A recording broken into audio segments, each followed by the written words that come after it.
여러분, 지금 돈을 엄청나게 많이 뿌리죠. 돈을 이렇게까지 뿌리면요, 곧 금융위기가 올 수도 있습니다. 무슨 말이냐? 실물경제가 뒷받침해 주지 않으면 돈을 아무리 뿌려도 의미가 없다는 뜻이에요. 그냥 거품만 키우고 그 위에 부채만 더 키울 뿐이라는 이야기입니다. 그만큼 지금 실물경제가 무너지고 있다는 이야기예요. 여러분, 실물경제 위기는요, 곧바로 금융위기가 발생이 되고요. 금융위기는 외환위기로 확대될 가능성도 굉장히 높습니다. 우리가 1997년 IMF 외환위기 이전에 한번 보시자고요. 그 전에도 말입니다. 대한민국은 실물은 쉽게 말하면 죽을 쓰고 있는데 정부만 계속 부양책을 펼쳤습니다. 계속해서 부양책을 펼쳤어요. 그러면서 기업이 마구마구 돈을 빌려서 여기저기다 투자하게 된 거죠. 근데 그게 성과가 났어야 되는데 성과가 나지 않고 결국은 실패한 투자로 끝나고요. 부실한 투자로 끝나버렸습니다. 대표적인 게 한보철강 아닌가요? 그리고 그 이어서 기아, 산미, 진로, 혜태, 육화, 부도 사태가 줄줄이 났습니다. 쉽게 말하면 실물이 무너졌기 때문에 은행이 무너졌고요. 은행이 무너졌기 때문에 외환까지 무너진 아주 최악의 사태라고 이야기할 수가 있습니다. 저는 IMF 외환위기의 본질은요, 실물위기라고 생각을 합니다. 거기에다가 거품을 가득 채웠기 때문이에요. 그런데 지금 대한민국을 보고 있으면 1997년을 보는 듯합니다. 물론 그때만큼 이게 큰 위기로 갈 거냐 그렇지 않을 거냐 이것은 좀 더 지켜봐야 되지만 현재까지는요, 실물이 위기가 돼서 이것이 금융으로 전이가 되고 이것이 다시 외환으로 전이가 되는 최악의 상황으로 가지 않을까 하는 우려감 굉장히 커지는 것도 사실입니다. 여러분, 이 지표 한번 보자고요. 12월 4주차 자영업자 매출 증감률입니다. 마이너스 0.8%예요. 떨어지고 있다는 뜻이잖아요. 12월이면 여러분, 자영업자들이 2020년 1월 21일 날 코로나19의 첫 확진자가 생기면서 매출이 완전히 폭망한 그런 장본인들이 소상공인, 자영업자, 영세기업, 중소기업입니다. 대기업은 그나마 수출을 한다고 해서 다행이다 이야기할지 모르지만 전체 경제의 90%를 차지하는 중소기업 이하에서 지금 문제가 생기고 있다는 겁니다. 자영업자 매출이 마이너스 0.8%면 크지 않다 생각을 하지만 2년 이상 계속 이렇게 전주 대비해서 줄어든 모양새를 보이는 것은 최악으로 간다는 이야기입니다. 여러분, 이 지표를 한번 보세요. 12월 셋째 주에는 마이너스 4.5%입니다. 전주 대비해서요. 12월 둘째 주에는 마이너스 4.1%입니다. 전주 대비했습니다. 늘어나도 그렇게 많이 늘어나지도 못하는 상황에서 이게 전주 대비해서 점점 무너지는 상황이 발생된다는 것은요, 결국 말입니다. 실물이 무너진다는 이야기예요. 여러분, 대한민국의 실물 이르면요, 여러분들도 다 아시다시피 소비, 수출, 투자 이렇게 크게 나누어서 생각할 수가 있잖아요. 그중에 지금 소비, 그중에서도 민간 소비가 지금 무너지고 있다는 이야기입니다. 민간 소비가. 정부 소비가 차지하는 비중은 굉장히 적어요. 민간 소비가 이렇게 무너진다는 것은 여러분 심각합니다. 좀 더 구체적으로 들어가 볼까요? 예, 좀 더 구체적으로 들어가 보면요. 지금 자영업자 분들 있잖아요. 예, 소상공인 분들 최저임금도 못 벌어요. 최저임금이 이게 2020년 기준입니다. 182만 2,480원입니다. 그런데 소상공인들 영업이익은 158만 3,330원이에요. 최저임금보다도 13.1%가 낮은 수치예요. 23만 9,150원을 적게 번다는 뜻입니다. 그렇다면 여러분, 이 소상공인 자영업자 600만 명이 넘습니다. 여기가 제대로 돌아갈 수 있을까요? 게다가 기간이 장기 침체예요. 2년 동안 계속 묵혀왔습니다. 그러면 이들이 실물경제에 종사하는 대표적인 계층인데 여기가 이렇게 무너진다는 건 심각한 양상으로 갈 수 있다는 이야기가 됩니다. 여러분 좀 더 구체적으로 더 들어갈게요. 지금 말입니다. 그나마 소상공인 전체로 봤을 때는 최저임금의 13.1% 정도 낮게 벌지만 업종별로 들어가면 더 심각해집니다. 더 심각해져요. 식당이나 음식업에 종사하는 사람들은 한 달에 100만 원 벌어요. 100만 원. 153만 원이 아니에요. 158만 3천 원이 아닙니다. 180만 원은 더더욱 아닙니다. 100만 원 벌고 있습니다. 교육 서비스에 종사하시는 분들은 한 달에 75만 원 벌고 75만 원. 66.4%나 떨어졌으니까요. 예술, 스포츠, 여가업에서는요. 30만 원을 못 번다는 결론이 생깁니다. 마이너스 85.2%예요. 85.2%. 그러면 여러분 실물이 어떻게 됐다는 거예요? 실물이 지금 2021년 기준으로 봤을 때 이게 죄송합니다. 2020년 기준으로 봤을 때 무너졌다는 이야기예요. 무너졌다는 이야기. 이것은요 여러분 그 어느 때보다가 충격적인 수치라고 이야기할 수가 있습니다. 그러면 2021년은 어떨까요? 예. 그러면 2022년 올해는 어떨까요? 이렇게 되면 여러분 그 충격의 도는 점점 커질 거예요. 이미 말입니다. 2021년 11월 달에 보면 소매 판매 지수가 마이너스로 지금 빠지고 있어요. 마이너스 1.7%까지 빠졌어요. 2021년 5월에 마이너스 1.8%였는데 지금 11월에 마이너스 1.9%까지 빠졌다는 것은 소비를 안 한다는 거예요. 소비를. 지금 여러분 2020년에 소비 안 해. 2021년에 소비 안 해. 2022년 올해도 지금 마찬가지가 될 가능성이 크다는 겁니다. 문제는 침체가 장기간 계속된다는 거예요. 장기간 계속된다. 이렇게 됐을 때 여러분 소상공인이나 자영업자나 영세기업이나 중소기업이 계속 버틸 수 있을까요?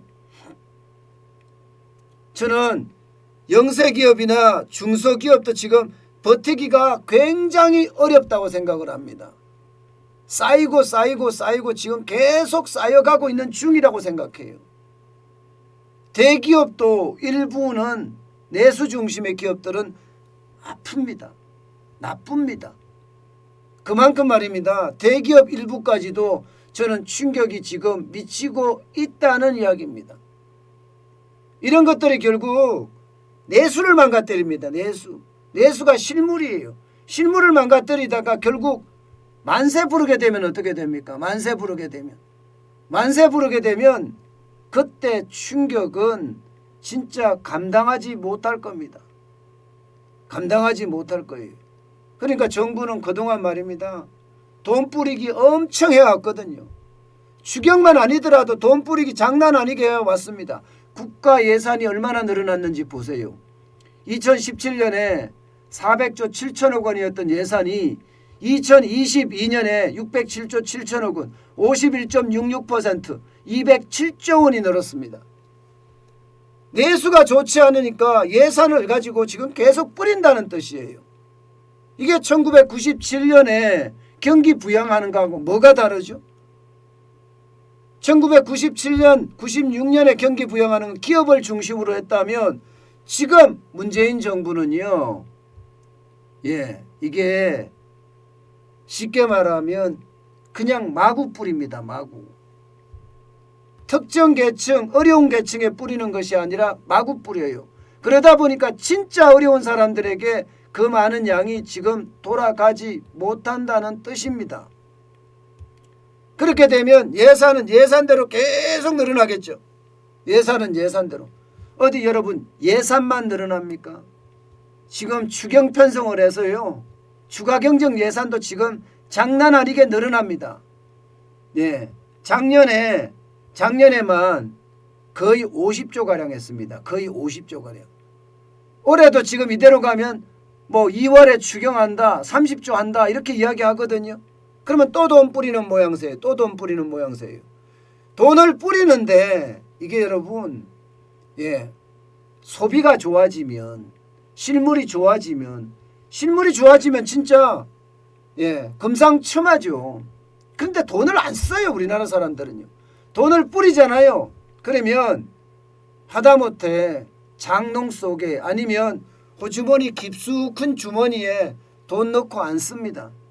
이게 소비하라고 준 돈인데 은행에 넣고 장롱 속에 감추고 호주머니에 쑥 감춰서 나중에 손자 손녀들 용돈 주려고 들고 있어요. 그런데 이렇게 되면 부채는 부채대로 쌓이고 장기 침체는 장기 침체로 가니까 심각해지는 거죠. 실제로 돈 뿌렸을 때만 반짝 6월 달에도 반짝이죠. 그죠? 1.4% 반짝 소비가 늘었습니다. 9월에도 반짝이 2.5% 늘었어요. 나머지는 소비가 늘지 않아요. 반짝 느는데 그칩니다. 1조를 뿌리면 한 3천억 정도 쓴다. 30% 정도 쓴다. 30% 좀 넘게 쓴다. 이 정도가 다입니다. 나머지는 전부 다 돈을 쉽게 말하면 짱박 씁니다. 이렇게 됐을 때 우리 경제에 실물이 살아날까요? 저는 실물 안 살아난다고 생각해요. 실물이 안 살아나는데 계속 빛으로 버틴다, 떠받친다. 이게 뭐 IMF 외환위기 이전하고 다른 게 뭐가 있지요? 저는 IMF 외환위기 이전하고 똑같다고 생각해요. 지금 빚으로 계속 떠받치고 있잖아요. 2022년에 대한민국의 부채, 국가 부채가 1064조 4천억 원이에요. 50%가 GDP 대비해서 50%입니다. 50%. 어디 그뿐입니까? 가계부채는 또 얼마나 많습니까? 1844조입니다. 여기에다 기업부채는 또 얼마예요? 2220조입니다. 여기에 공기업 부채는 540조가 넘습니다. 어디 그뿐입니까? 연금충당 부채는 1000조가 넘어요. 전체를 다 합치면 6500조가 됩니다. 6500조가 넘어갑니다. 그러니까 실물의 위기를 지금 정부는요. 빛으로 떠받치고 있다 이렇게 생각합니다. 빛으로 떠받치고 있다. 아마 기획재정부에 저보다 머리 좋은 사람들이 진짜 수두룩하잖아요. 그분들은 알고 있을 거예요. 그분들은 이게 충격이 될 수 있다는 사실 충분히 알고 있을 거예요. 그런데 권력의 아부한이라고 그냥 권력의 개노릇한이라고 이런 말을 못한다. 저는 이렇게 생각이 듭니다. 그러다 보니까 실물은 무너지고 그 자리를 빛으로 떠받치고 있는 모양새. 지금 이게 대한민국의 현실입니다. 문제는 여러분 여기에서 더 큰 문제가 하나 발생이 되고 있습니다. 뭐냐고요? 바로 이거예요. 수출마저 지금 무너지고 있다는 거예요. 작년에 여러분도 알다시피 최대 1956년 이후에 최대 수출을 했습니다. 보시는 것처럼 6,444억 4천만 달러 5천만 달러 엄청난 4천만 달러 6,445억 4천만 달러면 진짜 장난 아니게 늘어났습니다. 보통 때보다 25.8%나 늘어날 정도로 장난 아니에요. 문제는요. 12월에 무역 수지가 5억 9천만 달러 적자가 났다는 사실이에요. 적자가 났다는 건 충격이죠. 그런데 더 충격적인 게 하나 더 있습니다. 더 충격적인 거. 여러분, 무역 수지에 2020년도가 얼마인지 한번 보세요. 448억 7천만 달러입니다. 그런데 2021년 작년에 무역 수지 보세요. 294억 9천만 달러예요. 반토막은 딱히 아니라고 이야기하지만 지금 거의 반토막이 났죠. 반토막이 났는 거예요. 그러면 여러분, 지금 수출은 많이 했다고 엄청나게 자랑을 하는데 이게 결국은 수입 물가가 엄청나게 올랐기 때문에 달러가 대한민국에 쌓이는 것은 절반으로 줄어들었다는 이야기가 됩니다. 절반으로 줄어들었다. 그만큼 심각해졌다는 이야기입니다. 심각해졌다. 여러분, 지금 한번 보세요. 지금 문재인 정부가 수출 갖고 자랑할 때가 아닙니다. 지금 문재인 정부 들어와서 그냥 좀 막말로 쓰겠습니다. 개판 났습니다. 개판 났어요. 박근혜 대통령 때 보세요. 무역 수지가 902억 6천만 달러입니다. 2016년에도 892억 3천만 달러고요. 2017년에도 952억 2천만 달러예요. 근데 2021년에는 294억 9천만 달러입니다. 형편없죠. 실제로 형편없습니다. 결국 말입니다. 이렇게 됐을 때 여러분, 지금 여러분들도 아마 느끼실 거예요. 실물경제 위기가 지금 다가오고 있는 것처럼 느껴지죠. 여기에다가 자영업자부터 시작해서 소상공인, 영세기업, 중소기업, 대기업들까지 점점 망하는 사람들이, 이제 장기 침체 때문에 망하는 어떤 기업들이 더 많이 나올 겁니다. 그렇게 나왔을 때 실물은 계속 무너질 거예요. 실물이 무너지면서 금융위기로 전이될 수밖에 없는 상황이라고 저는 보고 있고요. 이게 금융위기가 만약에 저기 3금융부터 시작해서 2금융, 1금융권까지 순차적으로 충격을 미칠 겁니다.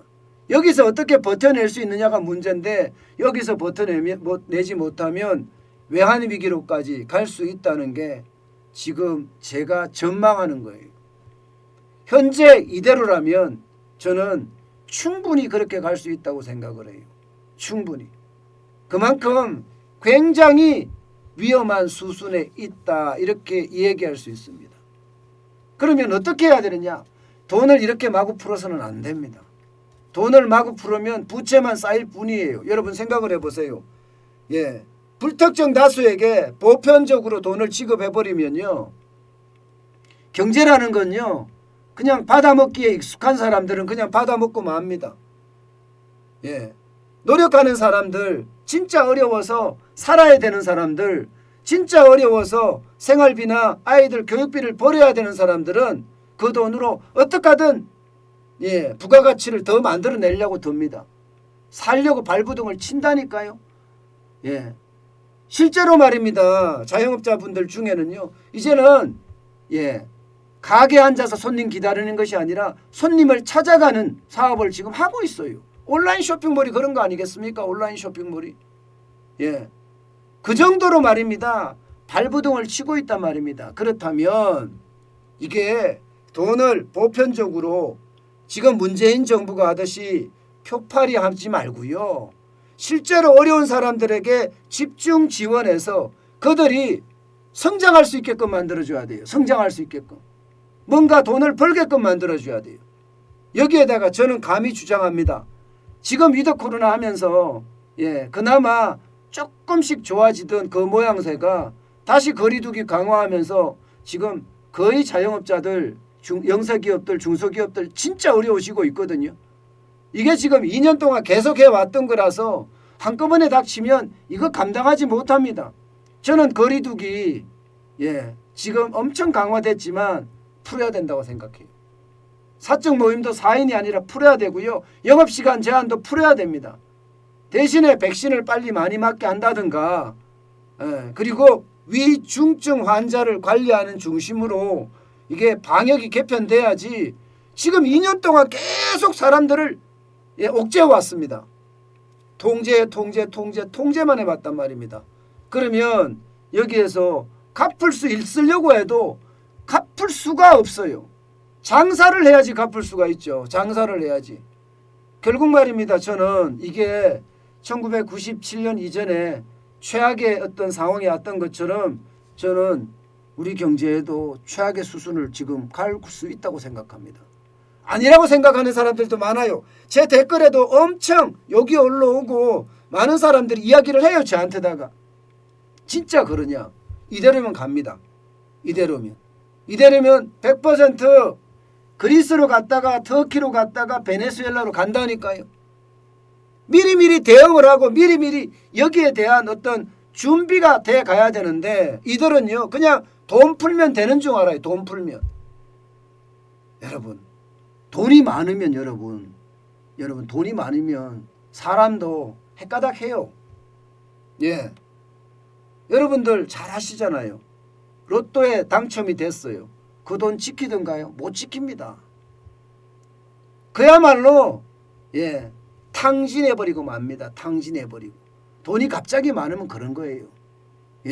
돈은요 내가 진짜 노력해서 벌어야지 그 돈이 값진 돈이에요. 그 돈은 생산성이 무한대입니다. 무한대. 때문에 이게 진짜 어려운 사람들에게 마중물을 줘서 그들이 벌어서 원금을 갚게 하고 이자를 갚게 해야 됩니다. 그래야지만이 저는 대한민국 경제가 돌아갈 거라고 생각해요. 지금처럼 이렇게 계속 가다가는요 함께 진짜 폭삭 망한다. 저는 그런 생각밖에 못합니다. 결국 말입니다. 외환위기 때도 실물을 무시하다가 당했죠. 외환위기가 실물 무시하다가 당했습니다. 실물은 계속 위기 조짐을 보이고 있는데 그거를 무시했어요. 그러면서 그냥 돈 풀면 되겠거니 하는 그런 안일한 생각이 외환위기를 저는 불러왔다고 생각하거든요. 지금도 똑같은 양상이라고 봅니다. 지금도 똑같은 양상이 돈을 푸는 것도 그냥 보편적으로 누구에게나 뿌려버리니까 이게 결국은 금융위기를 가져오고요. 여기에 한 걸음 더 나아가서 외환위기까지 가지 않겠느냐 이런 최악의 어떤 상상도 해봅니다. 그만큼 말입니다. 저는 정부가 정신 차려야 된다고 생각해요. 지도자가 정신을 차려야 된다고 생각해요. 그렇지 않으면요. 지금 대한민국의 위기는 도대체 어느 누구도 막을 수 없을지도 모릅니다.